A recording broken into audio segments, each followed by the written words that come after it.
Welcome to Vira Vibe Mix. Take a slow breath, in and out. Tonight, we journey to a distant world, to a land of mountains and mist, of quiet wooden temples and the rhythmic scrape of bamboo on stone. Japan, in the age of the samurai, you may imagine it as a world of gleaming swords and noble warriors, of cherry blossoms drifting across the surface of still ponds. But beneath that calm surface, there was another Japan, quieter, harder, more human, a place of hunger and duty, of endless work and silent endurance. For the next few minutes, we'll drift through that hidden Japan, not the one of legends or movie screens, but the one of farmers and monks, lords and wonders. We'll walk among rice fields, step softly through castle corridors, and listen to the creak of ancient floorboards in a dimly lit tea room. This is a story not of battles, but of rhythms, the steady rhythm of life, of struggle, and of stillness. In the first part of our journey, we'll imagine what it was truly like to live as a peasant under samurai rule. The long days, the quiet fears, and the small joys that kept people going. Then, we'll turn our gaze to the story of the 47 Ronin, a tale of loyalty and loss told in whispers, not shouts. After that, we'll explore the hidden world of the ninja, not as myths, but as real families, living quietly in mountain villages, their secrets passed from parent to child. And finally, we'll step inside a daimyo-esque castle to glimpse the silent order of the elite, where power was measured not in noise, but in control. Now, settle in. Let the sounds of the modern world fade, and imagine yourself walking a narrow dirt path through a misty valley. The year is 1700. You are in Japan during the Edo period, a time of peace, but not of ease. Imagine yourself waking to the faint crow of a rooster, long before the sun has reached the horizon. The air is cool and damp, heavy with the scent of earth and straw. Around you, your home, a single-room farmhouse made of dark wood and thatch, creaks softly as it settles in the morning air. You sleep on a simple mat of woven reeds. Your pillow is a small block of wood wrapped in cloth. Nearby, your wife or husband stirs, already preparing the morning rice gruel, a thin, watery meal that will have to sustain you until nightfall. Outside, a faint mist clings to the rice paddies. You step out barefoot into the cold mud, feeling it press between your toes. The sun, still low and pale, glints faintly off the water in the fields. Insects buzz lazily above the surface. Your life, like that of your parents and their parents before them, is bound to this land, though you do not own it. You rent it from the samurai lord of your domain, paying in rice, the most precious currency of the time. The more fertile the land, the higher the tax. Some years, the tax leaves you with almost nothing. There is no coin in your pocket, no savings for the future. Your wealth lies in your labor and in the rhythm of the seasons. When the harvest is poor, when the rains come too early, or the frost too soon, hunger follows. Yet eventually, the tax collectors arrive, solemn and precise, demanding the Lord's share. To resist would be unthinkable. To fail to pay might mean ruin for your family, or even death. And so, you bow. Always, you bow. The samurai who enforce the Lord's rule may pass your village from time to time. Their armor gleams, their swords sharp and polished. But their presence is not reassuring. They walk differently, with the stillness of authority, the quiet confidence of those who never worry about tomorrow's meal. You keep your eyes low. You do not speak unless spoken to. A wrong word or a disrespectful glance could bring punishment. Still, life is not without its small comforts. In the evening, when the fields are done and the tools cleaned, you gather with neighbors under the soft glow of oil lamps. You talk quietly, sharing news or stories from travelers of the great cities of Edo and Kyoto, of merchants who deal in silks and spices you will never see. Sometimes, a traveling monk stops by, offering blessings or small charms for protection. His robes are worn, his sandals frayed, but his voice is kind. He speaks of impermanence of the cycle of suffering and rebirth, words that bring a strange sort of peace. In winter, you huddle close to the hearth, burning what little firewood you have. The smoke curls lazily upward, escaping through a small opening in the ceiling. The air smells faintly of ash and pine. Outside, snow falls quietly on the rooftops, covering the world in white silence. Life is not fair, and you know it, but it is steady, predictable.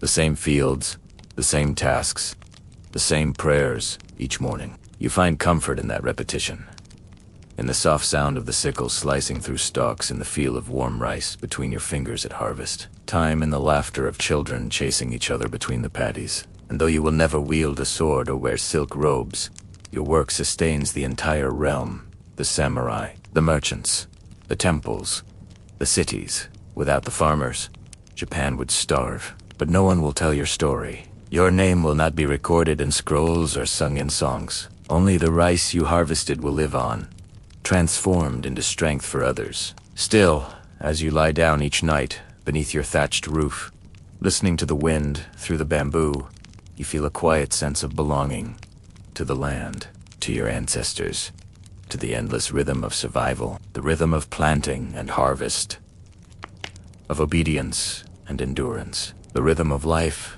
in a world ruled by silence. The mist fades, the fields grow distant.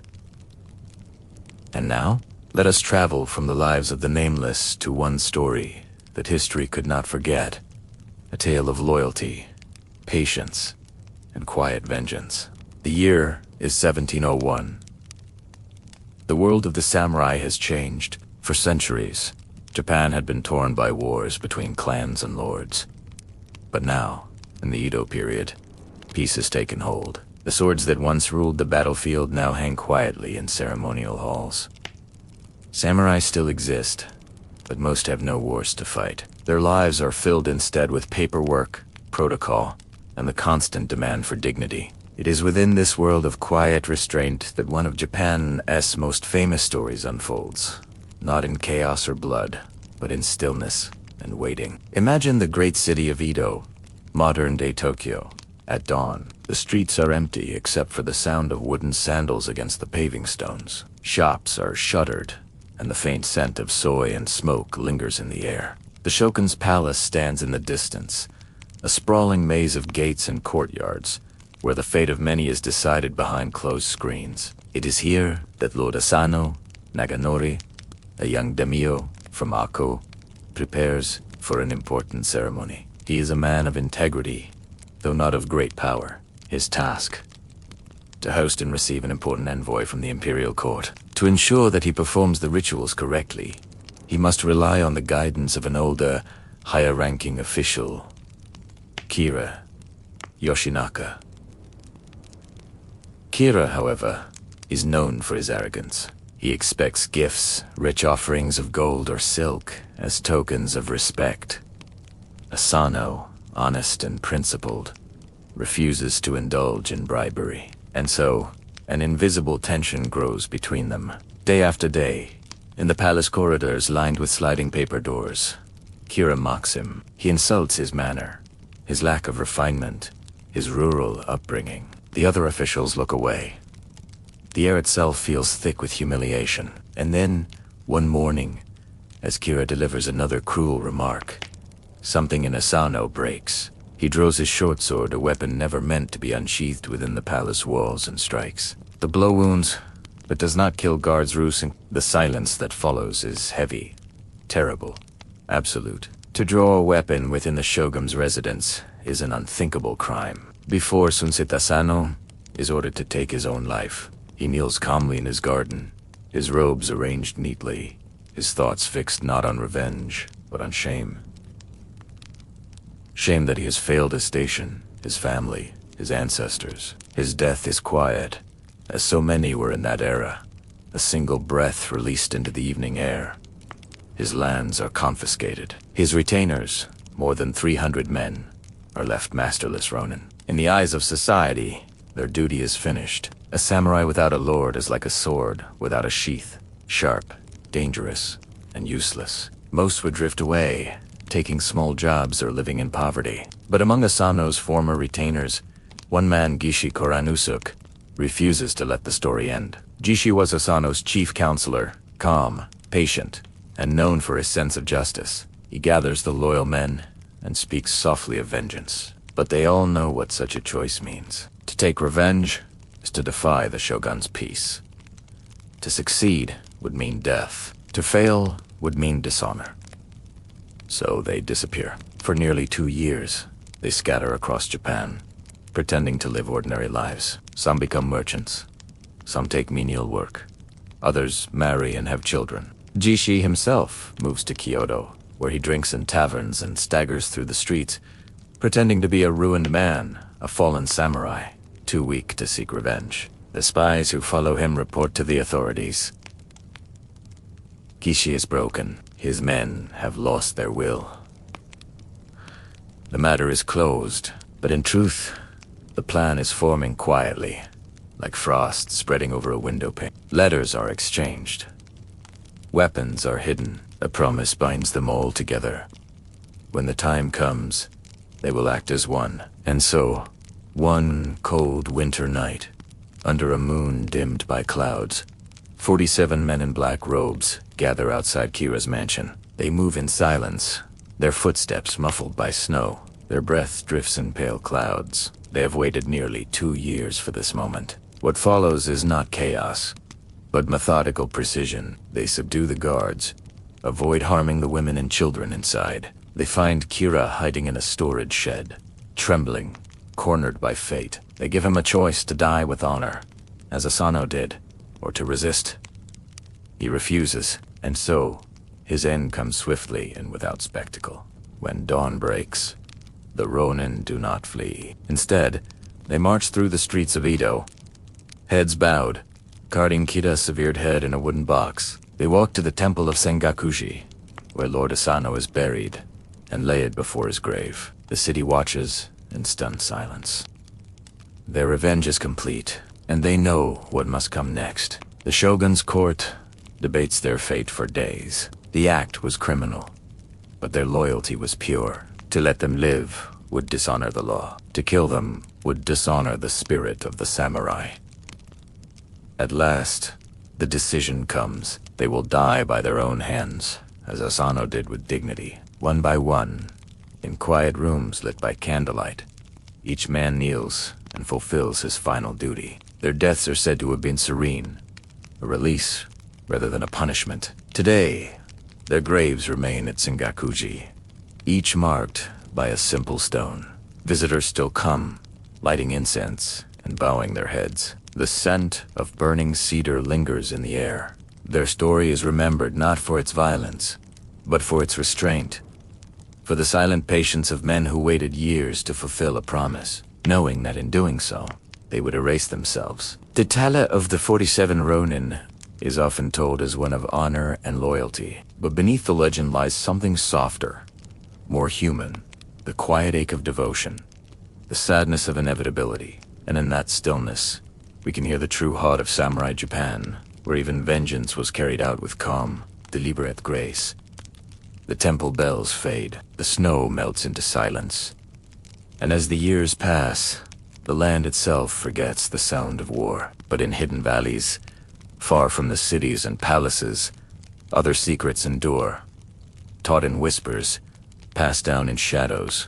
Imagine traveling deep into the mountains of Aigi, where the mist never fully lifts, and the trees grow so thick that sunlight only reaches the ground in small, trembling fragments. The path beneath your feet is uneven stones, roots, damp earth. The air smells of moss and rain. Somewhere in the distance, a stream murmurs softly, weaving through the forest like a silver thread. It is in places like this, far from the castles and cities, that Japan's most mysterious people once lived. The ninja, or as they called themselves, shinobi. In popular imagination, they are shadows. Masked assassins who vanish in smoke, leap from rooftops, and strike silently in the night. But the truth, as it often is in history, is quieter, slower, more human. The ninja were not born of legend. They were born of necessity. Centuries before the peace of the Edo period, during the constant warfare of the Sengoku, the people of Aiga and Koga learned to survive through cunning rather than strength. They had no great armies, no castles of their own. Their land was harsh and poor hills that were difficult to farm, valleys easy to defend. So they turned their isolation into power. Families banded together into small, tightly knit communities. They trained their children not for open war, but for endurance, observation, and silence. A shinobi's strength lay not in a sword, but in patience, the ability to wait unseen, to listen for hours, to move without stirring a leaf. By day, they were farmers and craftsmen. They tended to their rice paddies, forged their own tools, and traded quietly with nearby towns. By night, they studied not only martial skills, but herbs, poisons, weather, and terrain. A child might learn to read the footprints of animals, to tell when someone had passed through the forest hours before. Another might learn how to walk across gravel without a sound. Their homes were ordinary small wooden dwellings with tatami floors and sliding paper doors. But within, they built hidden spaces, false walls, trapdoors, secret compartments. A visitor would see only a humble house, but the trained eyes of a shinobi saw layers of purpose storage for weapons, escape tunnels beneath the floorboards, and ceilings built strong enough to support a man's weight if he needed to hide above. They lived by codes, unwritten but deeply understood. Discretion was survival. Failure to keep a secret could doom not only oneself, but one's entire family. And so, the skills of the shinobi were passed down quietly, generation to generation, from father to son, from mother to daughter. Many women trained as well, learning to blend invisibly into the world, using knowledge rather than force. But as Japan unified under the Tokugawa shogunate, the need for covert warfare began to fade. The ninjas' talents found new purposes: espionage for lords who distrusted their rivals, surveillance in foreign lands, or even service as guards and messengers who could be trusted with dangerous knowledge. Still, they were never numerous. In truth, most ninja were simple people. Farmers first, warriors second. Their lives were modest, even dull, punctuated by long seasons of waiting and practice. Imagine an evening in a hidden village. The day's work in the fields is finished. The smell of wood smoke drifts through the air. Families gather in dim rooms, where oil lamps flicker softly against the walls. A child listens as an elder speaks, not loudly, but with quiet certainty, explaining how to move with the wind, how to use darkness as a friend rather than an enemy. Outside, the forest hums with cicadas. There is no violence, no urgency, only patience. Only patience. To be a shinobi was not to live as a killer, but to master the art of invisibility. Not just in body, but in spirit. To walk among others, unseen, to leave no trace behind. In time, as centuries passed, their ways faded into folklore. The mountain villages grew older, emptier. Modernity reached even the most remote valleys. The old paths disappeared beneath roads. The secret houses crumbled into earth. Today, archaeologists and historians still search those regions, uncovering traces of what was once hidden. The remains of old fortifications, strange pits in the ground, the foundations of homes with odd, reinforced floors. In one such village, they found a small wooden box buried beneath a hearth. Inside were a few iron darts, a rolled scrap of paper with faded writing, and a fragment of cloth. Nothing extraordinary. And yet, in their quiet simplicity, these objects spoke of generations who lived unseen, who built entire lives around the idea of remaining unnoticed. To modern eyes, the ninja are legends, but to their descendants, they were simply family. People who worked the land, prayed at the same temples, and taught their children to listen closely to the wind, to the rain, to the world itself. In their silence, they preserved something deeply human: the instinct to adapt, to observe, and to endure. And so, as you imagine yourself walking through the misty forests of Ai, you might feel that same stillness, that sense of quiet watchfulness. The trees seem to whisper. The path seems to shift beneath your feet. It is not fear you feel, but presence.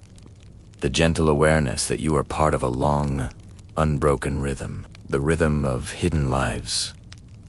The rhythm of patience. The rhythm of a Japan that no longer exists, but whose silence still echoes through the mountains. The forest fades into the distance. The mist rises, curling upward like smoke. And now, we leave the hidden valleys behind and walk toward the seat of power, where the world of silence meets the world of command. Let us step through the gates of a daimyo-esque castle, where every gesture, every sound, and every silence is a language of control. Imagine the sound first, the soft click of wooden sandals on polished floors, the distant rustle of paper doors sliding open. Somewhere, the faint trickle of water from a courtyard fountain. You are walking through a daimyo-esque castle, not a fortress of chaos and noise, but of order, ritual, and quiet tension. The walls are thick, yet the silence within them feels fragile. Every footstep echoes with purpose.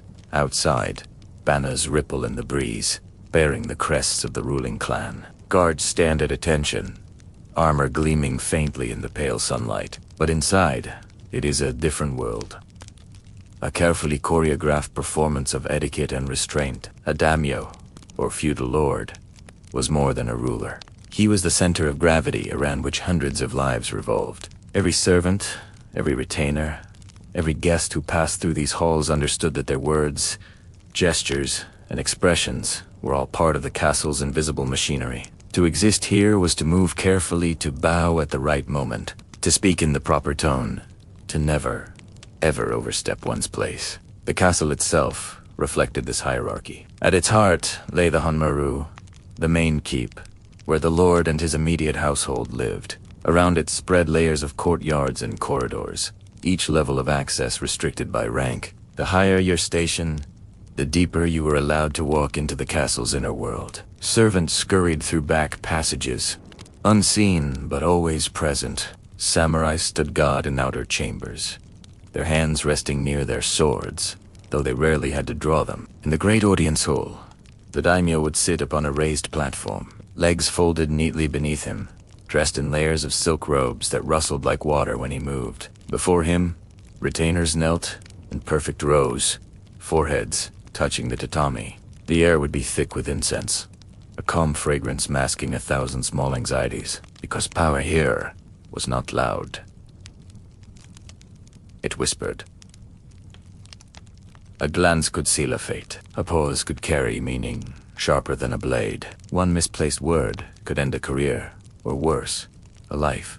And yet, beneath this quiet formality, there was structure, even comfort. Daily life in a castle was governed by rhythm and routine. At dawn, the first drums signaled the start of the day. Messengers delivered reports. Servants swept corridors and refilled oil lamps. In the kitchens, smoke rose as rice steamed and miso simmered over charcoal. The castle awoke slowly, like a great living creature stretching its limbs. Samurai trained in the courtyards, their movements deliberate, practiced. Children of the noble families studied calligraphy, poetry, and the art of etiquette. Women of the household managed the inner chambers, organizing ceremonies, overseeing attendance, and maintaining the delicate social harmony upon which the castle's reputation depended. But for many, the castle could also feel like a cage. Every gesture was prescribed, every emotion measured.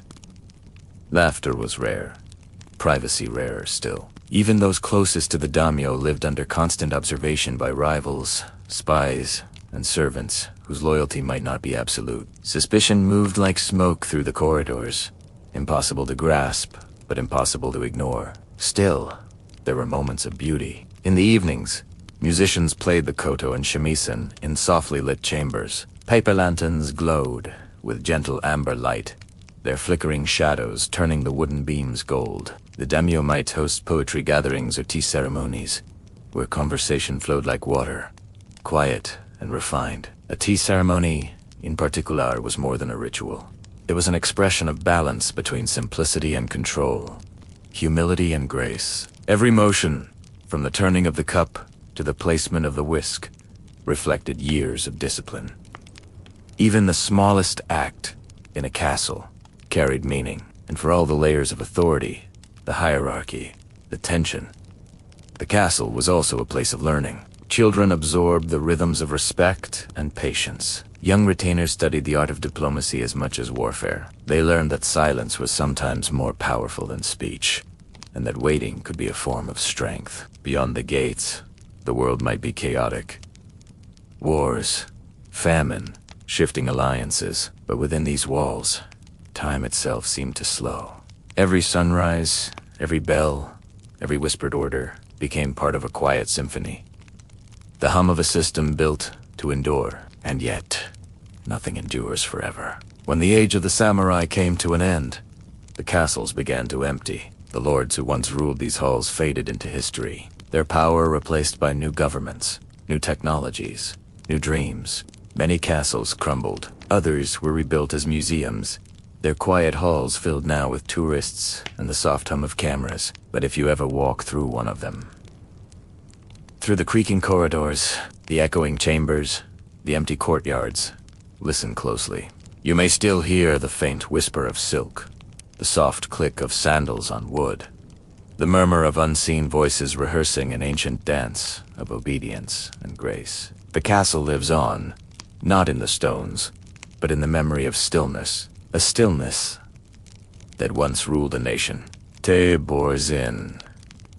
The drums fade, and in the stillness that follows, a new kind of beauty begins to take shape. In Japan's long and restless history, peace did not always come easily. But when it did, it carried with it something rare. Time. Time to think. Time to not say. Time to perfect the quiet arts that define the heart of Japanese life. Calligraphy, garden design, tea ceremony, poetry, flower arrangement. Each was not merely a pastime, but a philosophy, a way of holding the world gently, one deliberate gesture at a time.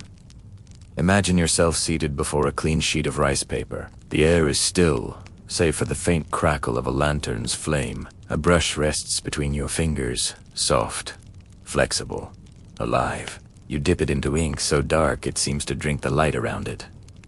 Then, slowly, you draw the first stroke. The brush glides, hesitates, breathes. Every movement matters. Not only its direction, but the rhythm, the pressure, the pause. Each line is a reflection of the self at that exact moment. Calm or trembling, centered or wandering. To practice shadow, the way of writing is to learn patience. It is not about perfection, but presence. You cannot rush ink once it touches paper. Every stroke, once made, becomes permanent. A quiet acceptance of imperfection and Masters of calligraphy often spoke of writing not as expression, but as meditation. Through repetition, they found peace. Through simplicity, they found depth. In every brushstroke, there was the sound of the soul breathing. Now, step outside. Beyond the sliding doors lies a garden. Not vast, not colorful, but impossibly precise. Gravel raked into soft, sweeping patterns like waves on a quiet shore. Moss creeping across stones, tender and ancient. A single pine tree bent gently under its own weight, its shape sculpted by decades of wind and care. This is the Karizansui, the dry garden, or Zen garden. It is not meant to dazzle the eye, but to still the mind. The stones represent mountains, the graveled rivers and seas. Yet the point is not to see them as literal landscapes. It is them, to let the imagination drift over the patterns, the spaces between, the silence they contain. Every morning, the caretaker rakes the gravel anew. The design changes with each sunrise. Like life itself, it is always in motion, even in stillness. To walk through such a garden is to step into a living poem, one written not with words, but with patience and air. And then there is the tea ceremony, chanoyu, the hot water for tea. It sounds so simple, yet it contains entire worlds. You remove your shoes. You bow before entering the tea room. You notice the faint scent of tatami, the gleam of lacquer, the sound of water beginning to boil. The host moves without haste, their gestures precise but unforced. The whisk spins the green matcha into soft froth. The bamboo ladle lifts water with a whisper. No word is spoken without purpose. Even silence has meaning. Every element, the utensils, the flowers, the hanging scroll, is chosen for the moment. Not for beauty, but for harmony. For the quiet balance between form and feeling.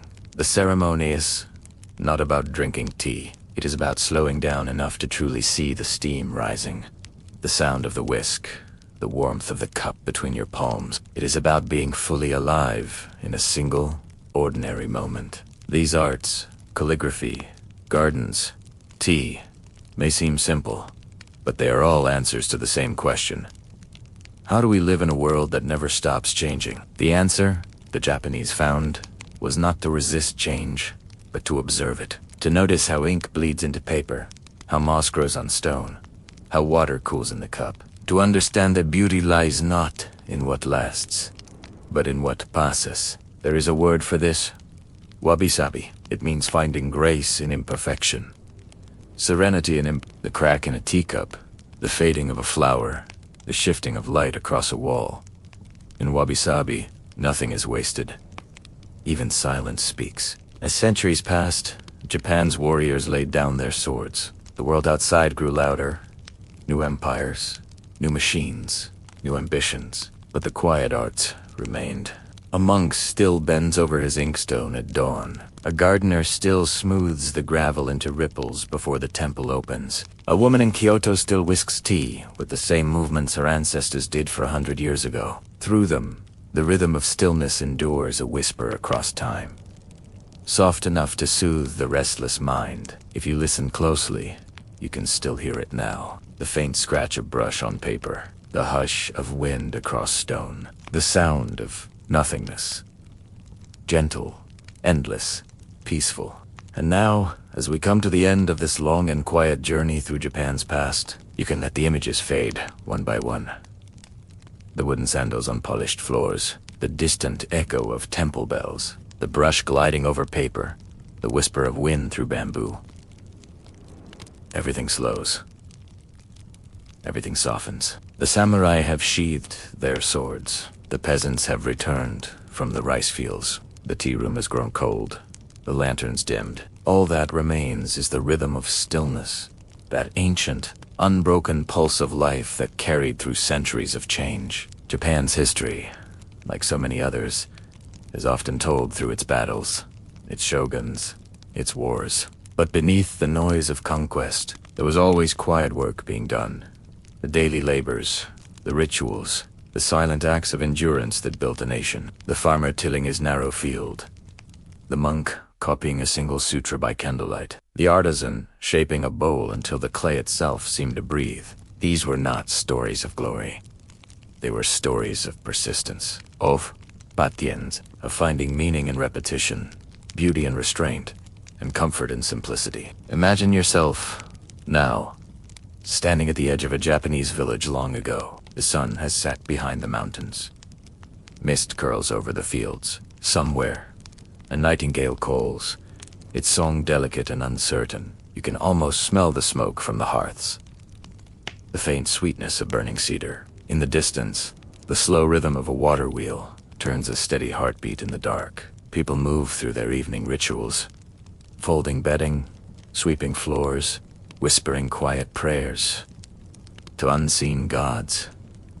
Their world was small, but complete. Their worries, endless, and yet, every day, they began again. To live in such a world was not easy. It was full of hardship and limits, but it was also full of awareness of the earth, of time, of one's place in the fragile web of things. Perhaps that is what draws us to these stories now. In an age of constant noise and motion, the stillness of the past feels like a refuge, a place where even the smallest act, a bow, a brushstroke, a sip of tea, could hold the weight of eternity. The people of that world did not seek endless progress or constant pleasure. They sought balance, to move through life like ink across paper, with purpose, with care, and with acceptance, that every line, once drawn, remains. And so, as you rest now, listening to these echoes of long ago, you might find something of that stillness within yourself, the same patience that guided the calligrapher's hand, the same rhythm that moved through the farmer's steps, the same quiet courage that carried the samurai through both war and peace. All of it still here, waiting, soft and steady, so that the world of shoguns and monks, of gardens and storms, drift away now. The walls of the castle fade. The lanterns dim. The waves wash softly against the shore. And as the last echoes of ancient Japan settle into silence, you can close your eyes. The past is at rest, and so are you.